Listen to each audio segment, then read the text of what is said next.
So it's not difficult to apply for a UK visa. It's actually pretty straightforward. You need to go online and fill in the formulier, the application form, and then you need to come and visit the visa center.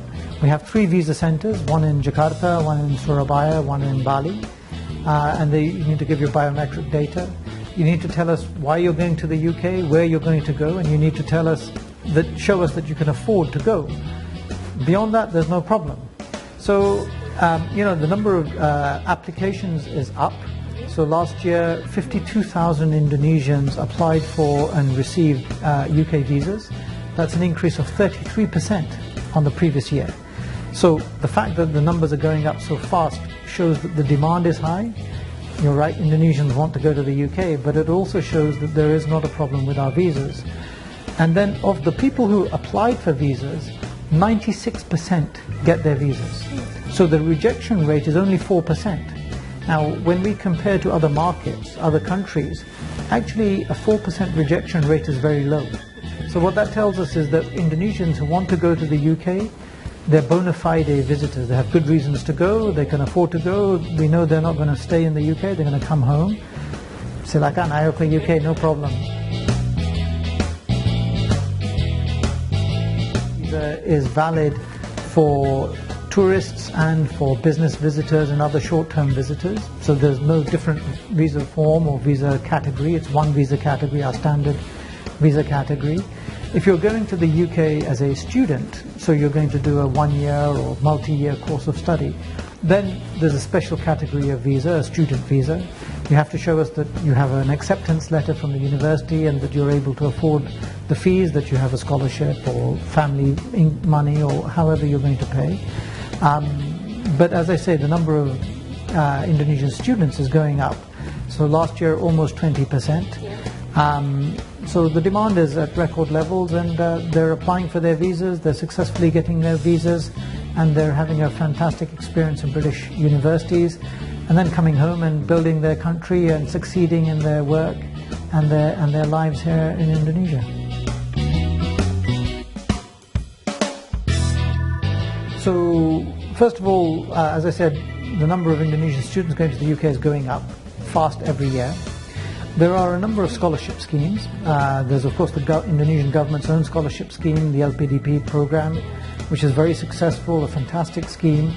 The destination that is most popular with the LPDP scheme is the UK. The UK also has a Achieving program. So we increased our Achieving scholarships threefold 18 months ago. So we are offering 75 scholarships to young Indonesians to study for a master's degree. It's a very popular scheme because we're looking to select and train and support the leadership of Indonesia's future, the people who are going to be political leaders, business leaders, media leaders, and so we get a lot of applications. So this year we've had 3,000 applicants for 75 places, so it's a very prestigious scheme, but we have a very rigorous process. But the application process is pretty simple. You need to show that you've got strong academic track record and a strong working track record, because we are keen to support people who have both got an academic record but who have also shown their leadership potential in their work, whether it's in the media or in business or in education or whatever they happen to be doing. In terms of living costs and so on in the UK, actually there was a study by HSBC a couple of years ago which showed that the UK is cheaper. The UK is cheaper than the US, cheaper than Australia, cheaper than Singapore. So if you take the length of the course, and we have very, very high quality universities, 20 of the world's best 100 are in the UK. So if you look at the level of the fees for the quality of the courses, the duration of the courses, the living costs and so on, if you add it all up, the UK is actually a value for money option. So the visas are easy, the quality is super good, the sepak bola is great, the music's fantastic. Yes. Please apply for your visa, IOK UK.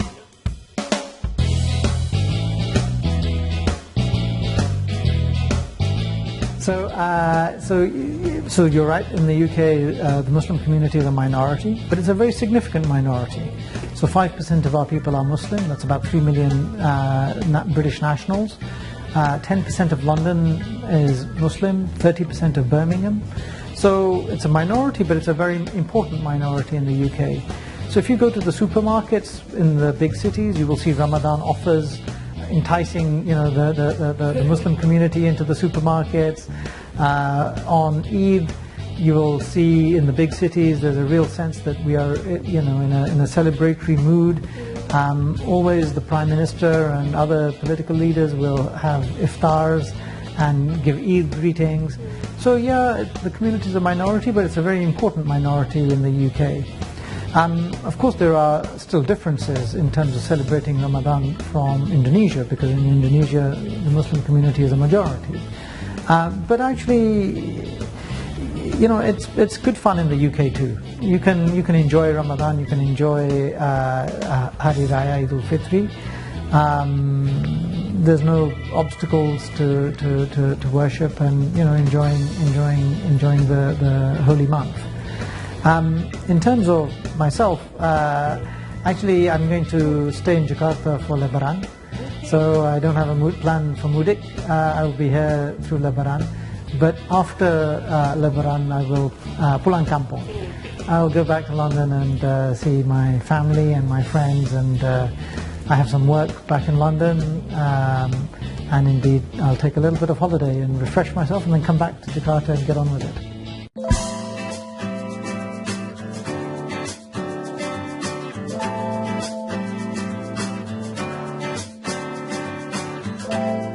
Yes, you're right. About a year ago we had a Brexit referendum. The British people decided that we should exit the European Union. That process began in March this year, and it's a 2-year process where we will negotiate the terms of our exit from the European Union. Just a few days ago the formal negotiations began following our general election. We will have negotiations over the coming months, and we will see how we progress. I think what's important is to realize that whilst we are exiting the European Union, we're not exiting Europe. Right? The UK is still going to be located in Europe, and both for the European Union and for the UK, our trading relations, our business relations, our investment relations, our people-to-people links, our educational links, our tourism links, these are still going to matter enormously. So, there's a lot of detail that needs to be worked out over the coming months. But in terms of the long-term future, actually the UK and the European Union need each other, and both are committed to trying to ensure that we have good relations in the future. So I'm confident about the long term, but of course over the next few months we will see quite a lot of noise and quite a lot of heat as we try and work out the terms of this future partnership.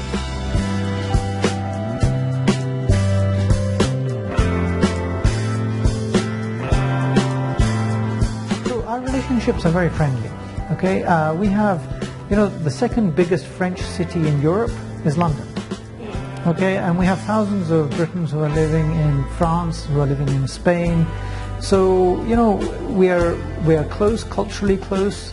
So at a people-to-people level, the relationships are close. There's lots of movement between our peoples. And, our governments have sat down and started to talk. We've got a long and diverse and, wide range of cooperation in all sorts of areas. So our relationships are close. My generation of civil servants, we've grown up with our European colleagues.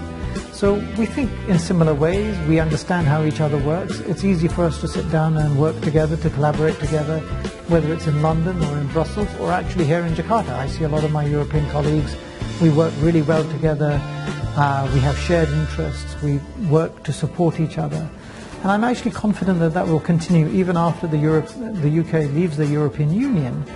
Our alliance and our partnerships with Europe, I'm confident, will remain close, because essentially we see the world in similar sorts of ways.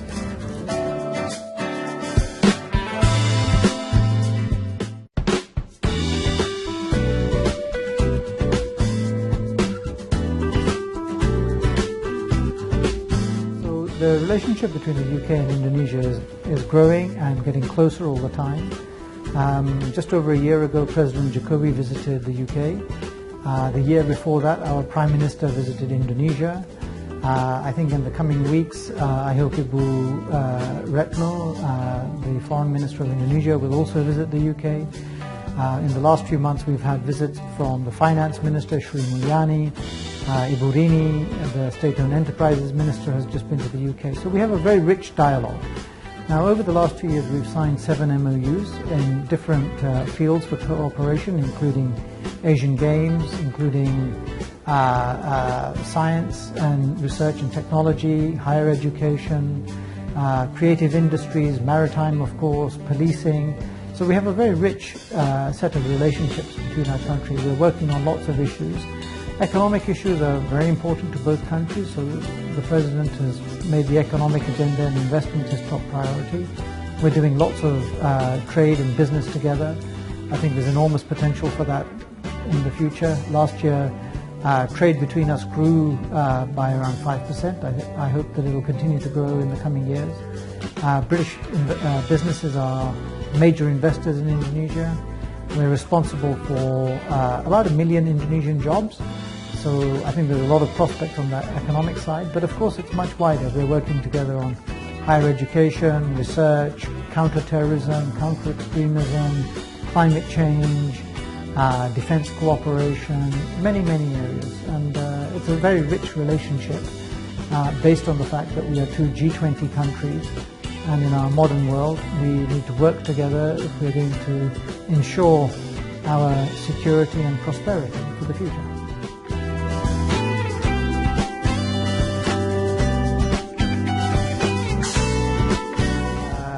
In the oil and gas sector, in the energy sector, we have, of course, big firms like BP and Shell who are very famous and very active. We have other firms like Ophir Gas who are less well known, Premier Oil. So oil and gas is important to us.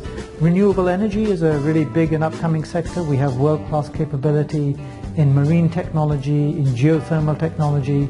Indonesia has enormous potential, so we have British businesses who are active in the renewable energy space. Indonesia's biggest insurance company is a British company, Prudential.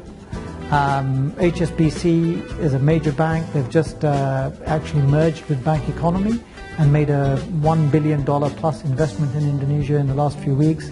Standard Chartered is a British company. If you go around the malls, you will see British brands, Marks and Spencer's, Debenhams, Next. We have companies involved in education. Cambridge English Language Assessment are active here. So we have businesses, British businesses responsible across the board, active across the board.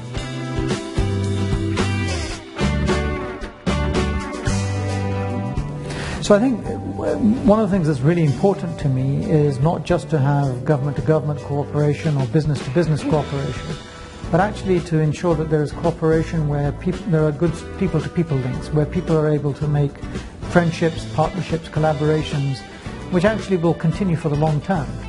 So key areas for this are education. So we have more Indonesian students going to the UK. We have British universities coming to Indonesia. Higher education is a key area. English language is a key area because for people-to-people links you have to be able to communicate, and English language is a 21st century skill. I think compared to the partners in the region, English language is still at a relatively low level in Indonesia, so this is a key area for investment for the future.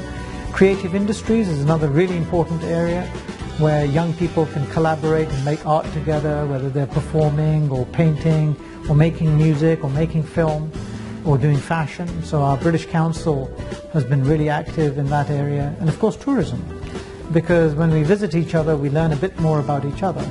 So we have a lot of tourism links between us, and last year British tourism to Indonesia exceeded 300,000, around about 320,000. So we are the largest group of tourists from Europe. It was up, I think, about 20%. And in fact, we had a lot of Indonesians going to the UK too, up around 33%.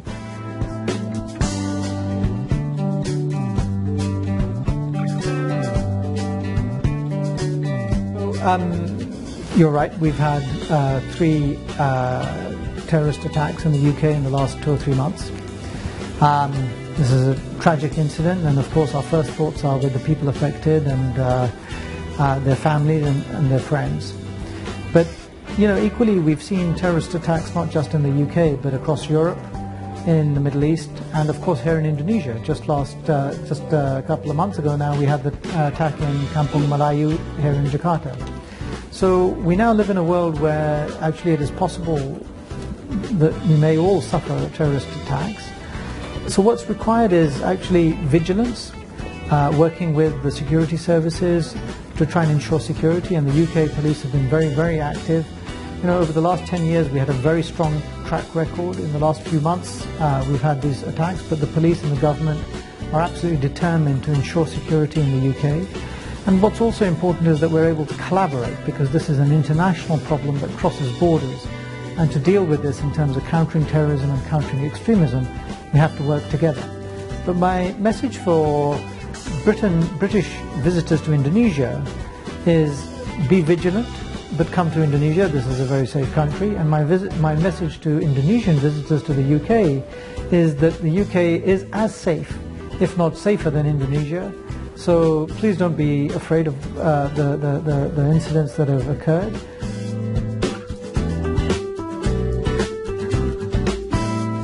Of course, the first thing that the government and the police do is to review their systems and to see what they can learn from those incidents. So there is a review underway in the UK. People will look at the capability of our police. We had a very strong track record over 10 years where we've disrupted attack planning. Even in this period we've disrupted a number of attacks, but unfortunately 2 or 3 have gotten through.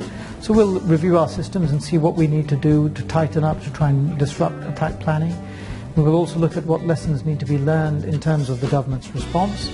And we'll also look at how one can work not just in the security space, but actually also in dealing with the ideology, because at the end of the day the shared values that Indonesia and the UK have in terms of democracy, pluralism, diversity, these are the values that must prevail. So the government is learning lessons, and the Prime Minister and her government are very determined that we will push back and that we will ensure the security of all people in the UK, regardless of race and religion, and indeed ensure security for visitors who come to our country. Now, you asked about collaboration with Indonesia. We actually have a long history of working together in this area. So after the Bali bombings more than 15 years ago now, the UK worked with Indonesia and the Indonesian police to try and help Indonesia strengthen its capability to disrupt attack planning and terrorist groups. And actually that's been very successful, and the Indonesian police actually has very good capability. And that collaboration in the security space continues. But also we are working together on to build relationships between our Muslim communities, between the British Muslim and the Indonesian Muslim community, so that we can learn from each other in terms of how we try and keep our young people safe from the radical ideologies that have emerged in parts of the world. So there's a lot that we can learn from each other and do together in this area.